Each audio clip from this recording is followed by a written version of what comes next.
ही उपस्थित गुरुमुख भाई बहनों को सप्रेम जय सच्चिदानंद जी। आप सभी गुरु के प्यारों के हृदय मंदिर में विराजमान श्री परमहंस दयाल महाराज जी के पावन श्री चरणारविंदों में इस दासी का श्रद्धा युक्त नमन स्वीकार हो। श्री परमहंस गुरुदेव जी निराकार साकार, जिनकी पद नख ज्योति से आलोकित संसार, परम पुरुष पूरन धनी, आनंद घन सुख रूप, सर्वारंभ में पूजिए पावन चरण अनूप, सर्वारंभ में पूजिए श्री सतगुरु चरण अनूप। बोलो जयकारा बोल मेरे श्री गुरु महाराज की जय। विचारवान गुरुमुख भाई बहनों, महापुरुषों का कथन है, राम नाम के पट तरे देवे को कछु नाही, क्या लै गुरु संतोषिए, हवस रही मन माही, क्या लै गुरु संतोषिए, हवस रहे मन माही।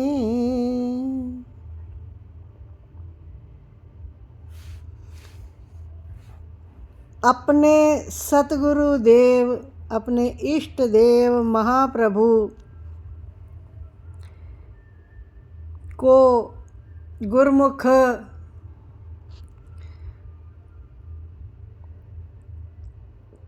कुछ ना कुछ संतोष के लिए देना चाहता है। वो संतोष सतगुरु का ना होकर अपना होता है, क्योंकि हम स्वयं गुरुदेव के जब उपकारों को समझते हैं, अनुभव करते हैं, तो अपने दिल में भाव उत्पन्न होता है कि हम सतगुरु के चरणों में कुछ अर्पित करें, और जो कुछ भी अर्पित करें वो हमें खुद को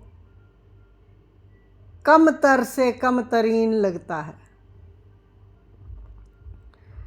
क्योंकि हमारा ये अनुभव है गुरुमुखों का, आप सभी का भी, कि संत महापुरुष निस्वार्थ भाव से हमें आत्म कल्याण का मार्ग दिखाते हैं, हमें अपने पावन वचनों के द्वारा जागृति प्रदान करते हैं, समझाते हैं कि संसार में किस प्रकार संसार से अलिप्त रहकर हमने अपनी आत्मिक आनंद में मग्न रहना है। ऐसी युक्ति सतगुरु हमें सिखाते हैं। महापुरुषों की ये हार्दिक इच्छा होती है कि जो भी जीव एक बार उनकी चरण शरण में आ जाएं, वे अपना जीवन आनंदमय बना सकें। और साथ में ही उनकी ये भी एक इच्छा होती है कि जो ये प्रसाद प्राप्त कर रहे हैं, इस प्रसाद को अपने संपर्क में आने वालों को दे। ये सतगुरु की इच्छा होती है। जो शिष्य सतगुरु की भावना के अनुसार आचरण करता है वह सतगुरु की प्रसन्नता का अधिकारी बनकर अपने जीवन को धन्य बना लेता है। ये बहुत गहन विचार की एक युक्ति है। एक छोटी सी कथा है कि गंगा के तट पर एक ऋषि का आश्रम था, जहाँ पर बहुत से शिष्य लौकिक भी और आध्यात्मिक भी शिक्षा प्राप्त करते थे। गुरुदेव के आश्रम में जब शिष्य विद्यार्थी बनकर जाते हैं तो गुरु जो हैं वो उनको लौकिक ज्ञान भी देते हैं, सांसारिक ज्ञान भी देते हैं और अध्यात्म का भी प्रकाश उनके भीतर कर देते हैं। दोनों प्रकार की विद्या वो हासिल करते हैं। तभी तो जो गुरु होते हैं वो सिखाते हैं कि संसार से किस प्रकार अलिप्त रहकर अपने अध्यात्म का विकास करना है। अपने भीतर संसार में रहना है पर संसार से अलिप्त रहना है। वो कहते हैं ना कि जैसे कमल का फूल जल से अलिप्त रहता है, मुर्गाबी के पर जल से अलिप्त रहते हैं, उसी प्रकार शिष्य को संसार में अलिप्त रहकर परमार्थ के कार्य करने को, सेवा करने को, अध्यात्म में अपनी उन्नति करने को सतगुरु शिक्षा देते हैं। अब पुरातन परंपरा के अनुसार जब शिक्षा पूर्ण होती तो शिष्य आचार्य से पूछते कि गुरुदेव मैं आपको गुरु दक्षिणा में क्या दूं। तो गुरु समझाते फरमाते कि जो कुछ तुमने पाया है, जो कुछ यहाँ शिक्षा हासिल की है, उस शिक्षा को आचरण में लाना, अमली कमाई करना और साहसी बनकर सतमार्ग पर चलना। और 1 वर्ष के पश्चात जो भी श्रद्धा हो, जो दिल चाहे वो दे देना। शिष्य घर जाते अपने अपने काम धंधे के अनुसार जो जो काम करते वहाँ से कुछ ना कुछ भाग निकाल कर रखते और 1 वर्ष के बाद गुरुदेव के चरणों में समर्पित कर जाते। बहुत से शिष्य इसी प्रकार गुरु के चरणों में आकर अपनी गुरु दक्षिणा भेंट करते। अब जो बाकी शिष्य बचे हुए थे, जो वहाँ पर अभी अध्ययन कर रहे थे, उनमें से एक बिल्कुल सरल स्वभाव का विद्यार्थी था और बहुत कुशाग्र बुद्धि, बड़ी तेज़ बुद्धि थी उसकी। वो वहाँ रहकर पढ़ भी रहा था और गुरु दीक्षा के संबंध में गुरु के वचन जो दूसरे शिष्यों को वो करते उनको ध्यान से सुनता। सोचता कि गुरु जो वचन करते हैं इनका रहस्य तो कुछ अलग ही है, क्योंकि वो देखता कि जब शिष्य उनके पास भेंट लेकर आते तो जो भी धन पदार्थ लेकर आते तो गुरुदेव की मुख मुद्रा, उनका चेहरा कोई ज़्यादा प्रसन्न नहीं दिखाई देता। ऐसे नहीं कि उनके हृदय में कोई अधिक प्रसन्नता उमड़ आई, कोई अधिक धन लेकर आया, तो ऐसा कुछ नहीं होता।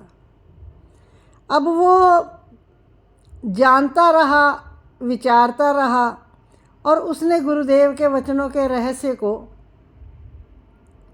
दिल में संजो लिया।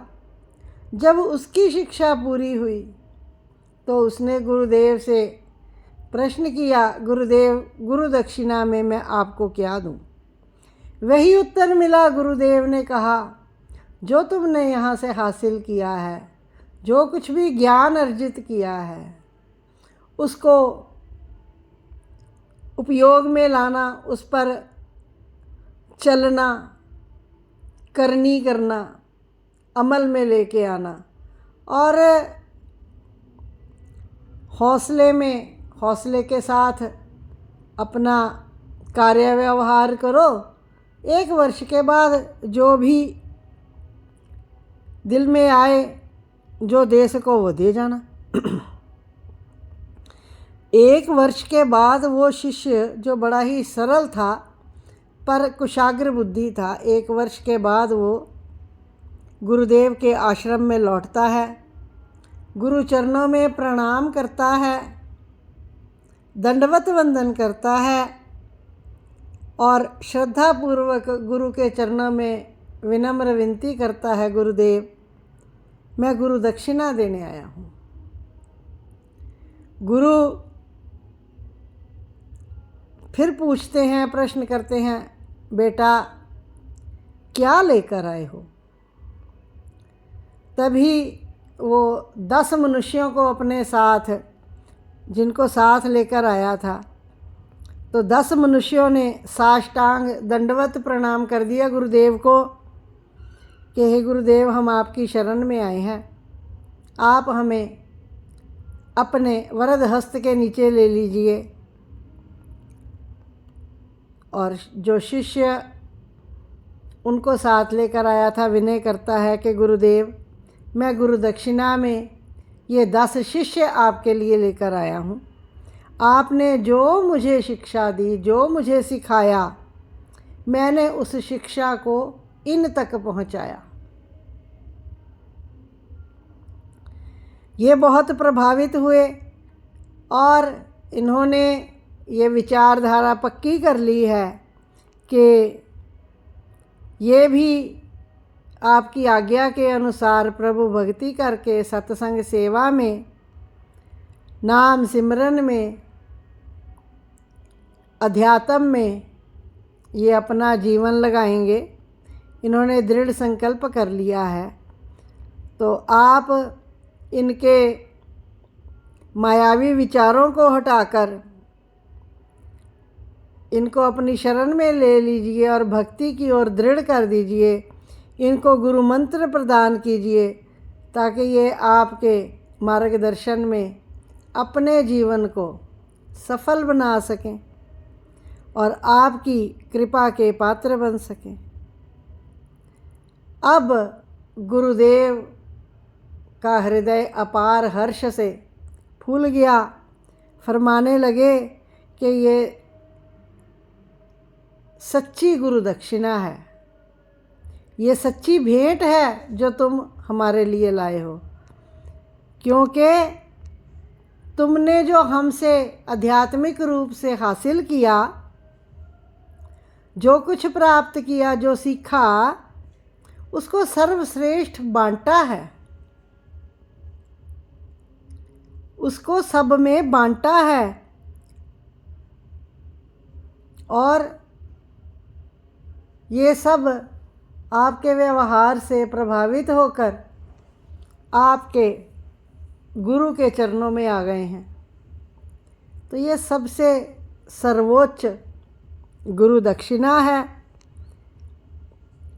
अब इस भेंट को गुरुदेव ने स्वीकार किया, उन शिष्यों को गुरु मंत्र दिया और ये शिष्य अपने सतगुरु की विशेष कृपा का पात्र बना। गुरुदेव ने उसको बहुत बहुत आशीर्वाद दिया। एक के साथ 10 अन्य प्राणी भी गुरुमुख बन गए। विचार करने के योग्य बात है कि हम स्वयं को समझते हैं कि इतने वर्षों से हम गुरु की कृपा के पात्र बने हैं, गुरुदेव से नाम दीक्षा ली है। कोई कहता है मैंने 5 वर्ष हो गए हैं, कोई कहता है मुझे 10 वर्ष हो गए हैं, कोई 50 सालों से गुरुदेव के चरणों के साथ जुड़ा हुआ है। पर हमने क्या कभी इस विषय में विचार किया कि सतगुरु ने हम पर जो इतने उपकार किए हैं, क्या हम उनका बदला चुका सकते हैं? वो तो कभी चुका ही नहीं सकते। जो उन्होंने कृपाएं की है उनका बदला तो चुका ही नहीं सकते। पर जो सत्य नाम देकर सतगुरु ने हमारी झोली भरी है, शुभाशीष दिया है, नाम जपने की प्रेरणा दी है, इन सारी कृपाओं के पटतरे हम उनको क्या भेंट करते हैं। हमारा भी ये फ़र्ज़ है, हमारा ऐसा मधुर व्यवहार हो, इस प्रकार का ईमानदार सत्यनिष्ठ व्यवहार हो, जहाँ भी हम रहते हैं हमारे संपर्क में आने वाले जो भी जन हो, परिवारजन हो, पड़ोसी जन हो, रिश्ते नातेदार हों, या जहाँ कहीं भी हम जाते हैं, जहाँ कहीं भी गोष्ठी करें बैठें, तो जो वार्ता हो उसमें गुरुदेव की महिमा गायन हो, जिससे दूसरे प्रभावित हो सकें। जो हमने गुरुदेव से हासिल किया है उसको बांटें। विद्या का दान, ज्ञान का दान बांटने से और अधिक बढ़ता है। और अधिक अधिक मतलब चक्रवृद्धि ब्याज की तरह ये मूलधन में जुड़ता जाता है। आप सब ने ये अवश्य सवाल किया होगा, चक्रवृद्धि ब्याज का जानते होंगे। उसमें ब्याज के ऊपर भी ब्याज लगता है। तो जो सतगुरु की असीम कृपा प्राप्त करना चाहते हैं उनका ये फ़र्ज़ है, गुरुदेव के बनाए हुए नियमों पर चलते हुए, भजन सिमरन में चित्त को लगाते हुए और अपने मधुर व्यवहार से अपने संपर्क में आने वाले सभी गुरुमुखों को, सभी जीवों को सच्चे नाम से जोड़ें, सच्चे सतगुरु से जोड़ें, सत्संग से जोड़ें, गुरुदेव के चरणों की सेवा से जोड़ें। यही हमारी श्री चरणों में सबसे बड़ी गुरु दक्षिणा है। भक्ति दान मोहे दीजिए मेरे गुरुदेवन के देव, और नहीं कछु चाहिए स्वामी निस दिन तुम्हारी सेव। भक्ति दान मोहे दीजिए मेरे गुरुदेवन के देव, और नहीं कछु चाहिए स्वामी निस दिन तुम्हारी सेव। भक्ति दान मोहे दीजिए मेरे गुरुदेवन के देव, और नहीं कछु चाहिए स्वामी निस दिन तुम्हारी सेव। बोलो जयकारा बोल मेरे श्री गुरु महाराज की जय।